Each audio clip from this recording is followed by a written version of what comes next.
اعوذ باللہ من الشیطان الرجیم بسم اللہ الرحمن الرحیم الحمدللہ رب العالمین والصلاة والسلام علی اشرف الانبیاء والمرسلین حبیب الہ العالمین ابی القاسم محمد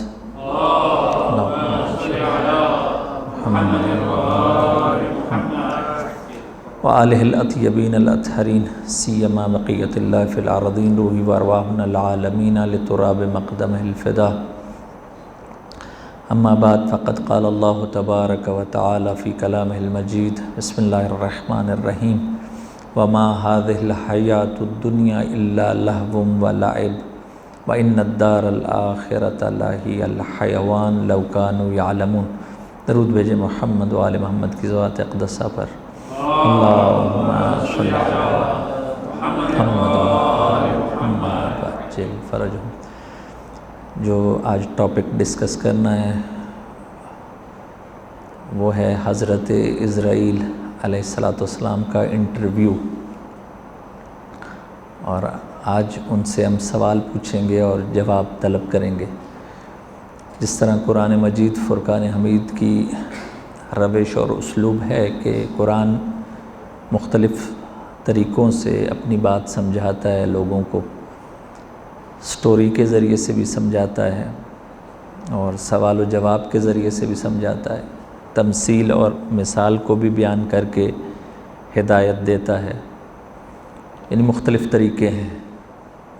انہی طریقوں میں سے ایک طریقہ یہ بھی ہے کہ انسان کسی سے کوئی چیز پوچھے اور وہ اس کا جواب دے، تو اس لیے مناسب یہ سمجھا کہ یہ اس موت کی بحث میں، اور خاص طور پر ایک جو مسکنسیپشن ہے ہم سب کے ذہنوں میں، خواتین کے بھی اور حضرات کے بھی، اور حضرت عزرائیل علیہ السلام کا جو ایک تصور ہے وہ صحیح تصور ہمارے ذہنوں میں ہونا چاہیے۔ اس لیے مناسب یہ سمجھا کہ بجائے وہ نارمل روٹین کا لیکچر دیا جائے، اس سے بہتر ہے کہ سوال و جواب کی صورت میں یہ بات پہنچائی جائے آپ تک۔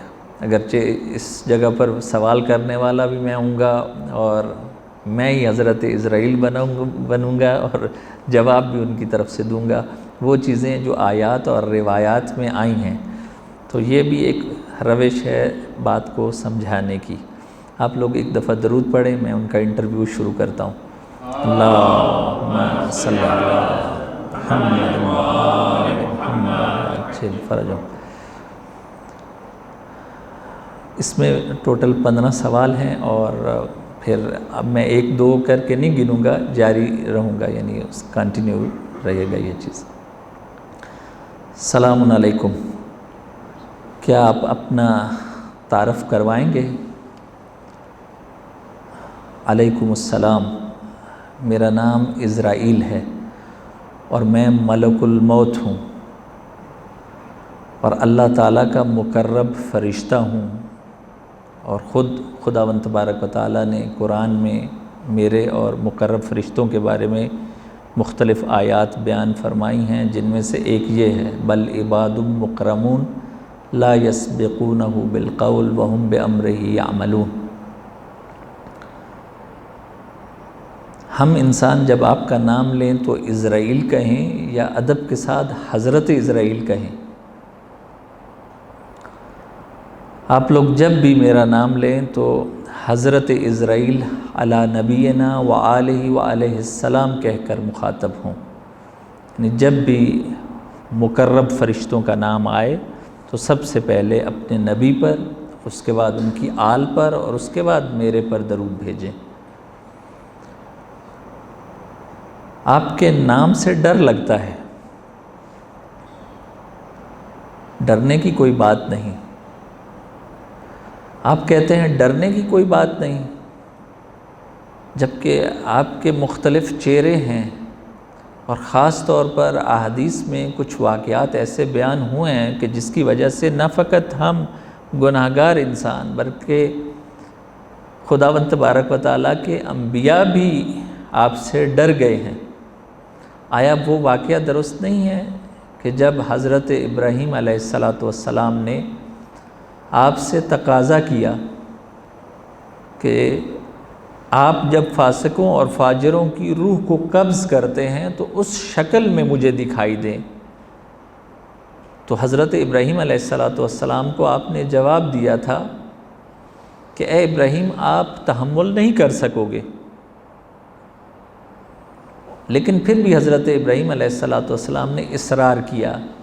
جب انہوں نے اصرار کیا تو آیا آپ نے ان سے یہ نہیں کہا تھا کہ پیچھے مڑ کر دیکھو؟ تو پھر جب حضرت ابراہیم علیہ السلام نے پیچھے مڑ کر دیکھا تو جو آپ کی شکل تھی، جیسے آپ فاسقوں اور فاجروں کی روح قبض کرتے ہیں، اس شکل میں جب انہوں نے دیکھا تو حضرت ابراہیم علیہ السلام بے ہوش ہو گئے۔ آیا یہ بات ٹھیک نہیں ہے؟ یقیناً یہ بات ٹھیک ہے، لیکن میرے مختلف چہرے نہیں ہیں، یہ لوگوں کے اپنے اعمال ہیں اور لوگوں کے اپنے کیے ہوئے کام ہیں کہ جس کی وجہ سے میں انہیں ڈراؤنا نظر آتا ہوں، جبکہ حقیقت میں ایسا نہیں ہے۔ آیا یہ ممکن ہے کہ جس طرح مصر کی خواتین نے حسن یوسف کو دیکھ کر اپنے ہاتھوں کو اور اپنی انگلیوں کو کاٹ لیا تھا اور انہیں پتہ بھی نہ چلا تھا، آیا یہ ممکن ہے کہ آپ بھی جب نیک لوگوں کی روح کو قبض کرنے کے لیے آتے ہیں تو آپ بھی اتنے زیبا روح اور اتنے خوبصورت ہو جاتے ہیں کہ جس کی وجہ سے نیک لوگ آپ کے حسن کو دیکھ کر ہی تسلیم ہو جاتے ہیں اور ان کی روح بڑی آسانی کے ساتھ آپ قبض کر لیتے ہیں؟ جی یہ بات ٹھیک ہے، اور ان باتوں کو روایات میں بیان کیا گیا ہے۔ آیا آپ کے ساتھ کچھ اچھا ریلیشن بن سکتا ہے کہ ہم آپ کے ساتھ انس پیدا کریں، ہم آپ سے محبت کریں اور ہم اپنے ثوابوں کو ہدیہ کریں جس طرح ہم انبیاء کو ہدیہ کرتے ہیں، معصومین علیہم السلام کو نیک اعمال ہدیہ کرتے ہیں؟ آیا آپ کو بھی یہ نیک اعمال ہدیہ کر کے ہم آپ کا قرب حاصل کر سکتے ہیں؟ نہیں، آپ اس طریقے سے میرا قرب حاصل نہیں کر سکتے، کیونکہ قرآن میں آیت ہے وَمَا مِنَّا إِلَّا لَهُ مَقَامٌ مَعْلُوم، کہ ہم میں سے ہر ایک مقرب فرشتہ اس کا ایک خاص مقام ہے جو مقرر ہے۔ لیکن یہ ہو سکتا ہے کہ جس طرح چوتھے امام سجاد علیہ السلام نے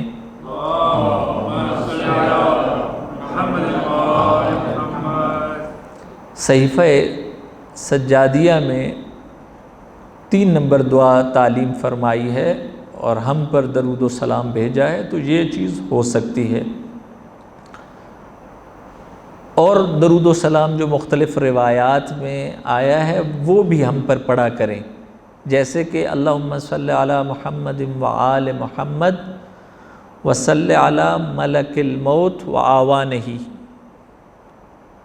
یا اس کے علاوہ اللہم صلی علی اسرائیل ملک الرحمت المعکل علی عبیدک و امائک المطیع فی ارضک و سمائک قابض ارواح عبادک بامرک۔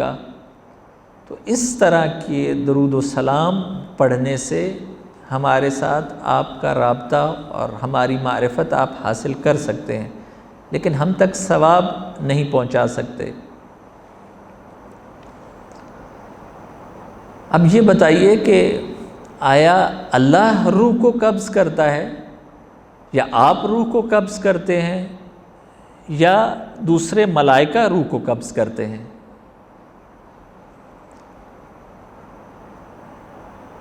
جواب یہ ہے کہ اللہ یتوفی الانفس حین موتہا، کہ اللہ ہم سب کا مالک اور خالق ہے، اصل حکم اسی کا ہی ہے،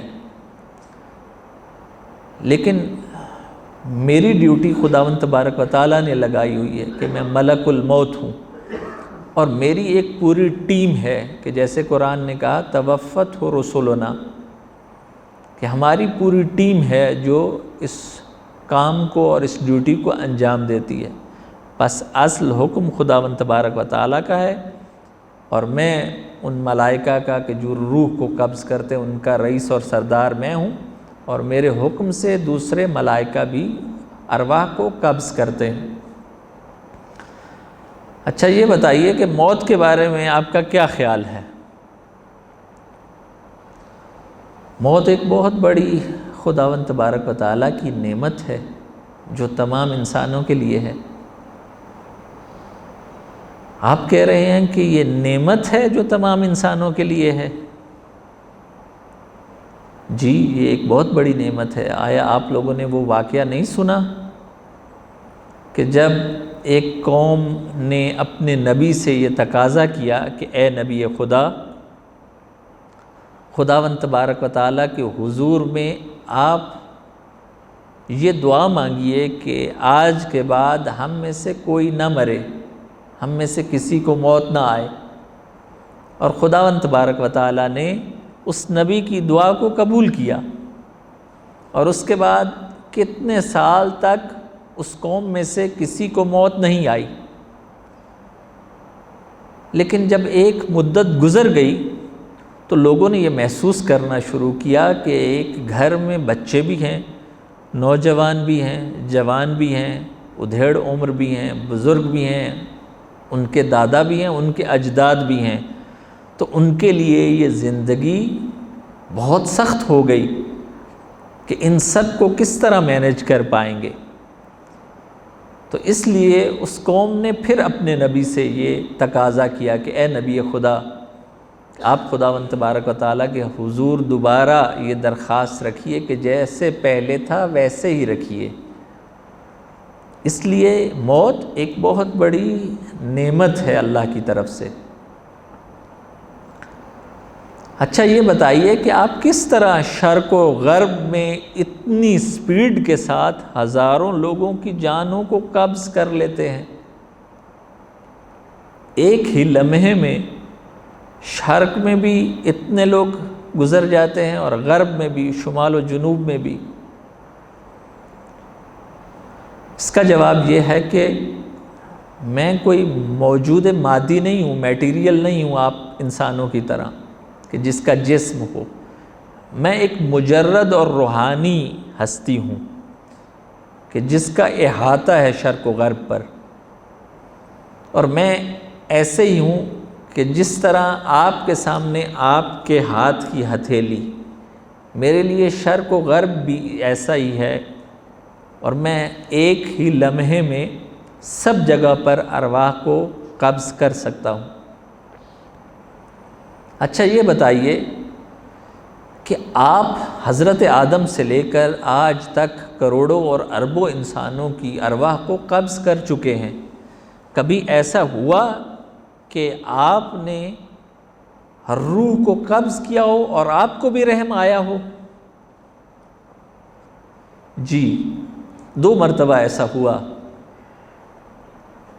پہلی مرتبہ اس وقت کہ جب سمندر میں ایک جہاز جا رہا تھا اور اچانک ہی سمندری طوفان آنا شروع ہو گیا، اور طوفان کی شدت بھی آہستہ آہستہ بڑھتی گئی، اور طوفان نے اس بڑے بحری جہاز کو اپنی لپیٹ میں لے لیا، اور اللہ کا کرنا ایسا ہوا کہ چند لمحوں کے بعد ہی یہ بحری جہاز غرق ہو گیا۔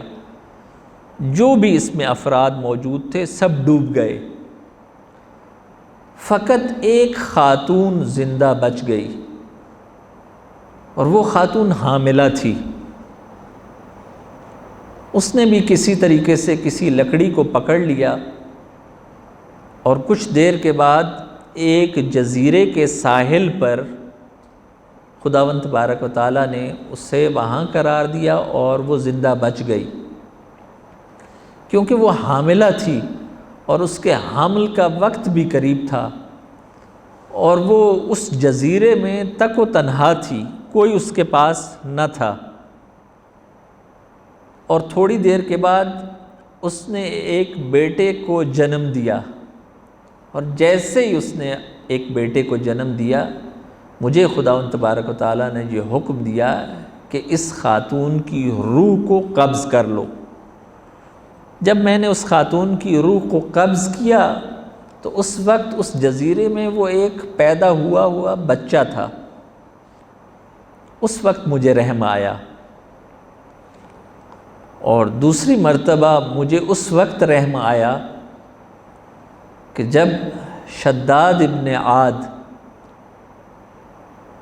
کہ جس نے اپنی ساری دولت اور ساری ثروت خوبصورت باغ اور اپنی جنت اور بہشت بنانے میں خرچ کر دی، اور آخر کار ایک بہت خوبصورت جنت بنا لی کہ جس کا ذکر قرآن میں بھی ہے، ارم ذات العماد۔ اب شداد اپنی جنت کو دیکھنے کے لیے جب آیا تو وہ اپنے گھوڑے سے اترا ہی تھا کہ ایک پاؤں زمین پر تھا اور دوسرا پاؤں گھوڑے کی رقاب میں تھا، تو خداوند تبارک و تعالیٰ نے مجھے حکم دیا کہ اس شداد کی روح کو قبض کر لو۔ اس وقت میں نے شداد کی روح کو قبض کر لیا۔ اس وقت بھی مجھے بہت افسوس ہوا کہ اس نے اتنی محنت سے یہ جنت بنائی تھی، لیکن یہ خود اس جنت کو دیکھ نہ سکا۔ ان دو واقعات پر مجھے روح کو قبض کرتے ہوئے رحم آیا۔ لیکن ایک مزے کی بات آپ کو بتاتا ہوں، وہ یہ کہ وہ جزیرے میں جو بچہ زندہ رہ گیا تھا اور اس کی ماں گزر گئی تھی، یہ وہی شداد تھا جسے خداوند تبارک و تعالیٰ نے اس کی مادر کے علاوہ تربیت کیا اور اسے بہت زیادہ نعمتوں سے نوازا، اور اس کو بادشاہی تک ملی، سونے اور چاندی کے ڈھیر اس کے پاس جمع تھے۔ اور یہ وہی شداد تھا کہ جب ہم نے اس کو بچگی سے لے کر اب بادشاہی تک سب کچھ دیا، لیکن اس نے اس کے بدلے میں خداوند تبارک و تعالیٰ کی معصیت اور گناہوں میں ساری زندگی صرف کی، اور خداوند تبارک و تعالیٰ کے مقابلے میں آ گیا۔ اچھا یہ بتائیے کہ حضرت موسیٰ علیہ السلام کی روح جب آپ نے قبض کی تھی تو وہ بڑے طریقے سے آپ نے قبض کی تھی، وہ واقعہ کیا ہے؟ اس کی ڈیٹیل کچھ بتائیے۔ ہاں، وہ واقعہ کچھ اس طرح سے ہے کہ موسیٰ کلیم اللہ تھے، اور میں جب حضرت موسیٰ کی روح کو قبض کرنے کے لیے حضرت موسیٰ کے پاس گیا تو پھر میں نے حضرت موسیٰ کو مخاطب ہو کر کہا کہ السلام علیک یا کلیم اللہ، کہ اے کلیم اللہ آپ پر میرا سلام ہو۔ حضرت موسیٰ نے سلام کا جواب دیا اور پوچھا کہ تم کون ہو؟ تو میں نے بتایا کہ میں ملک الموت ہوں، عزرائیل ہوں۔ تو حضرت موسیٰ نے پوچھا کہ کس لیے آئے ہو؟ تو میں نے جواب دیا کہ آپ کی روح کو قبض کرنے کے لیے آیا ہوں۔ تو پھر حضرت موسیٰ علیہ السلام نے میرے سے یہ سوال کیا کہ کس جگہ سے میری روح کو قبض کرو گے؟ تو میں نے جواب میں کہا کہ آپ کے منہ سے روح کو قبض کروں گا۔ تو حضرت موسیٰ نے میرے سے سوال کیا کہ کیسے ہو سکتا ہے کہ تم منہ سے میری روح کو قبض کرو، جبکہ یہ وہی منہ ہے کہ جس سے میں خداوند تبارک و تعالیٰ سے ہم کلام ہوتا ہوں۔ تو پھر میں نے حضرت موسیٰ سے کہا کہ ٹھیک ہے کہ میں پاؤں کے ذریعے سے آپ کی روح کو قبض کروں گا۔ تو حضرت موسیٰ علیہ السلام نے کہا کہ کیسے ہو سکتا ہے کہ تم پاؤں کے ذریعے سے میری روح کو قبض کرو، جبکہ میں انہی پاؤں سے چل کر کوہ طور پر جا کر خداوند تبارک و تعالیٰ کی مناجات کیا کرتا ہوں۔ پھر میں نے حضرت موسیٰ سے یہ کہا کہ ٹھیک ہے کہ میں کانوں کے ذریعے سے آپ کی روح کو قبض کرتا ہوں۔ تو حضرت موسیٰ علیہ السلام نے یہ جواب دیا کہ کس طرح تم کانوں سے میری روح کو قبض کرو گے، جبکہ میں انہی کانوں سے خداوند تبارک و تعالیٰ کا پیغام سنتا ہوں۔ جب یہ ساری باتیں خداوند تبارک و تعالی ملاحظہ کر رہے تھے تو مجھے حکم دیا کہ اے اسرائیل واپس آ جاؤ، جب موسیٰ خود چاہیں گے اس وقت ان کی روح قبض کرنا۔ پھر چند سال گزر گئے اور ایک موقع یہ آیا کہ حضرت موسیٰ علیہ السلام نے اپنے نائب حضرت یوشع ابن نون کو بلایا اور وصیتیں کیں اور اپنی امانتیں حضرت یوشع کے سپرد کیں، اور یہ سب امانتیں سپرد کرنے کے بعد کوہ طور کی طرف جا رہے تھے خدا سے ہم کلام ہونے، تو راستے میں دیکھا کہ ایک شخص ہے جو قبر کو کھود رہا ہے۔ حضرت موسیٰ علیہ السلام اس کے قریب ہوئے اور اس شخص سے کہا کہ اے شخص، ہو سکتا ہے کہ میں تیری مدد کروں اس قبر کو کھودنے میں؟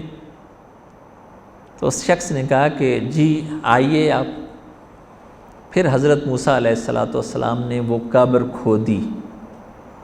جب ساری قبر کھود لی تو پھر بیچ میں لیٹے تاکہ قبر کا سائز معلوم کیا جا سکے۔ جب قبر کے اندر لیٹ گئے تو لیٹتے وقت ہی خداوند تبارک و تعالیٰ نے موسیٰ علیہ السلام کو جنت میں ان کے بہشتی مقامات دکھانا شروع کر دیے۔ تو حضرت موسیٰ علیہ السلام نے فوری طور پر خدا سے ہم کلام ہو کر کہا کہ یا اللہ، اب مجھے اس دنیا میں نہیں رہنا ہے، مجھے آپ اس دنیا سے اٹھا لیجئے۔ تو پھر فوراً میں نے موسیٰ علیہ السلام کی روح کو قبض کیا، اور جو قبر کھود رہا تھا جو شخص، وہ میں تھا، یعنی حضرت اسرائیل۔ اچھا یہ بتائیے، کبھی ایسا بھی ہوا ہے کہ آپ کو روح قبض کرنے کے لیے یا جان نکالنے کے لیے کسی کے پاس آپ گئے ہوں اور آپ نے اجازت لی ہو؟ جی ایسا ہوا ہے، جب سرور کائنات حضرت محمد مصطفیٰ صلی اللہ علیہ وآلہ وسلم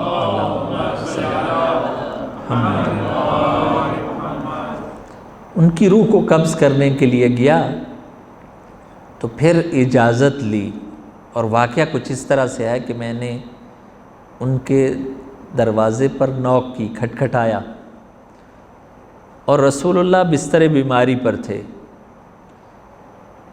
اور اندر سے بی بی زہرا سلام اللہ علیہا کی آواز آئی، کہا کہ کون ہو؟ میں نے یہ جواب دیا کہ میں ایک مسافر ہوں جو رسول اللہ سے ملنا چاہتا ہوں، اور میں رسول اللہ کی زیارت کرنا چاہتا ہوں۔ بی بی نے جواب دیا کہ ابھی رسول اللہ بستر بیماری پر ہیں، اگرچہ تم مسافر ہو لیکن بعد میں آنا، ابھی ان کی حالت ایسی نہیں ہے کہ وہ تم سے مل سکیں۔ میں اس گھر سے چلا گیا اور کچھ مدت کے بعد دوبارہ آیا اور دوبارہ دروازہ کھٹکھٹایا، اور پھر بی بی کی آواز آئی کہ کون؟ جیسے ہی بی بی نے کہا کہ تم کون ہو، اس وقت سرور کائنات ہوش میں آ چکے تھے، اور سرور کائنات نے بی بی سے یہ مخاطب ہو کر کہا کہ اس مہمان کو آنے دیجئے، یہ حضرت اسرائیل ہیں۔ اور بی بی نے اجازت دی کہ حضرت اسرائیل رسول اللہ کے گھر تشریف لے آئیں، اور جیسے ہی میں رسول اللہ کے گھر داخل ہوا تو میں نے یہ سلام کیا کہ السلام علیک یا اہل بیت النبوہ، اور میرے سلام کا جواب دیا گیا، اور رسول اللہ نے پوچھا کہ اے اسرائیل کس لیے آئے ہو؟ تو میں نے جواب دیا کہ میں خداوند تبارک و تعالیٰ کی طرف سے 2 چیزیں لے کر آیا ہوں، اور آپ کو اختیار ہے کہ ان 2 چیزوں میں سے کسی ایک کو انتخاب کریں۔ پہلی چیز یہ ہے کہ خداوند تبارک و تعالیٰ یہ فرما رہا ہے کہ آپ اگر چاہتے ہیں اس دنیا میں رہنا تو آپ اس دنیا میں ہی رہیے، اور دوسری چیز یہ ہے کہ اگر ہم سے ملاقات کے طلبگار ہیں تو ہمارے پاس لقاء کے لیے آئیے، جو بھی آپشن آپ نے اختیار کرنی ہو وہ بتائیے۔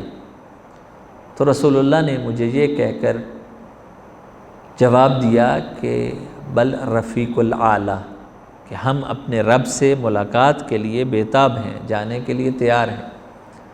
اور اس کے بعد میں نے یہ دیکھا کہ رسول اللہ نے علی مرتضیٰ کو قریب بلایا، اور قریب بلانے کے بعد علی مرتضیٰ علیہ السلام کے کانوں میں کچھ باتیں کی، اور اس کے بعد رسول اللہ تیار ہو گئے اپنے رب کی ملاقات کے لیے۔ تب میں نے ان کی روح کو قبض کر لیا۔ بس یہ وہ گھرانہ تھا کہ جب میں ان کی روح کو قبض کرنے لگا تو مجھے اجازت لینا پڑی۔ اچھا یہ بتائیے کہ کبھی ایسا بھی ہوا ہے کہ قبض کرنے کے بعد، روح کو قبض کرنے کے بعد آپ کو دوبارہ روح کو واپس لوٹانا پڑے؟ جی ہوا ہے، چند مرتبہ ایسا ہوا ہے، جیسے حضرت عزیر علیہ السلام کو، کہ ان کی روح کو قبض کیا اور اس کے 100 سال بعد ان کی روح کو دوبارہ واپس لوٹایا۔ یا بنی اسرائیل میں کچھ افراد کی روح کو قبض کیا، لیکن حضرت حزقیل پیغمبر کی دعا کی وجہ سے دوبارہ روح کو واپس لوٹانا پڑا۔ یا حضرت موسیٰ کے زمانے میں وہ مقتول شخص کہ جس کا تذکرہ سورہ بقرہ میں آیا ہے، اس کی روح کو بھی ہم نے واپس پلٹایا۔ تو ایسے چند واقعات موجود ہیں۔ اچھا آخری سوال وہ یہ کہ آپ کی روح کو کون قبض کرے گا، اور آپ کی روح کب قبض ہوگی؟ آیا آپ کو بھی موت ہوگی؟ اس کا جواب یہ ہے کہ ہاں، جب خداوند تبارک و تعالی حضرت اسرافیل کو حکم دیں گے کہ اس پوری کائنات کو نفخہ صور کے ذریعے سے مار دیں، تو سب کائنات میں کوئی چیز باقی نہ بچے گی، سب کی موت واقع ہو جائے گی۔ اس وقت خداوند تبارک و تعالی مجھ سے پوچھے گا کہ اے اسرائیل، اس کائنات میں کون باقی ہے؟ تو میں جواب دوں گا کہ یا اللہ، ایک تیری ذات باقی ہے، اور تیرے علاوہ 4 مقرب ملائکہ باقی ہیں، یعنی حضرت جبرائیل، حضرت میکائیل، حضرت اسرافیل اور میں حضرت اسرائیل۔ پھر خداوند تبارک و تعالی حکم دے گا کہ اے اسرائیل، ان 3 مقرب فرشتوں کی روح کو بھی قبض کر لو۔ تو پھر میں ان 3 مقرب فرشتوں کی روح کو بھی قبض کر لوں گا۔ پھر خداوند تبارک و تعالیٰ مجھ سے پوچھے گا کہ اے اسرائیل، اب اس کائنات میں کون باقی ہے؟ تو میں یہ جواب دوں گا کہ یا اللہ، ایک تیری ذات باقی ہے، اور اس کے بعد میں حقیر اور مسکین فقیر باقی ہوں۔ تو پھر خداوند تبارک و تعالیٰ یہ حکم دے گا کہ اے اسرائیل، اب تم بھی موت کے لیے تیار ہو جاؤ، تمہارا بھی آخری لمحہ آ چکا ہے۔ پھر خداوند تبارک و تعالیٰ میری روح کو قبض کرے گا۔ جیسے ہی میری روح کو قبض کرے گا تو اس وقت ایک صدا اور ایک چیخ میرے سے بلند ہوگی۔ اس کے بعد خداوند تبارک و تعالیٰ مخاطب ہو کر یہ جملے کہے گا کہ للہ الواحد القہار، آج اگر کوئی باقی ہے تو وہ فقط اسی کی ذات باقی ہے، اور سب فنا ہو چکے ہیں۔ خداوند تبارک و تعالیٰ سے دعا ہے کہ خداوند تبارک و تعالیٰ ہم سب کو حضرت اسرائیل کی حقیقی شخصیت کو سمجھنے اور ان کی معرفت حاصل کرنے کی توفیق عطا فرمائے۔ اللہم صلی علی محمد و آل محمد، اللہم صلی علی محمد و آل محمد، اللہم صلی علی محمد و آل محمد وعجل فرجہم، یا محمود بحق محمد، یا علی بحق علی، یا فاطر بحق فاطمہ، یا محسن بحق الحسن، یا قدیم الاحسان بحق حسین علیہ السلام، وبتسعۃ المعصومین من ذریۃ الحسین علیہ السلام۔ پروردگارہ ہماری اس قلیل سی عبادت کو اپنی بارگاہ میں قبول و مقبول فرما۔ پروردگارہ ہم سب کو ملائکہ مقربین پر ایمان لانے کی توفیق عطا فرما، ان ملائکہ مقربین کی معرفت حاصل کرنے کی توفیق عطا فرما۔ پروردگارہ ہم سب کے دلوں میں محبت آل محمد کے نور کو منور فرما۔ پروردگارہ ہم سب کے گھروں پر اپنی رحمتیں اور برکتیں نازل فرما، ہم سب کے گھروں سے آفات و بلیات و امراض کو دور فرما۔ پروردگارہ اس موذی مرض کرونا سے ہم سب کو نجات عطا فرما۔ پروردگارہ جو مریض ہیں انہیں شفاء کاملہ و عاجلہ عطا فرما، جو اس دنیا سے اس مرض کی وجہ سے چلے گئے ان کی مغفرت فرما۔ پروردگارہ ہم سب کی عاقبت بالخیر اور خاتمہ بالایمان فرما، اپنی 12ویں حجت کے ظہور میں تعجیل فرما، ہم سب کو ان کے اعوان اور انصار میں سے قرار دے۔ صلی اللہ علی سیدنا محمد وعلی وفاطمہ والحسن والحسین وبتسعۃ المعصومین من ذریۃ الحسین علیہ السلام۔ اللہم صلی علی محمد وآل محمد وعجل فرجہم۔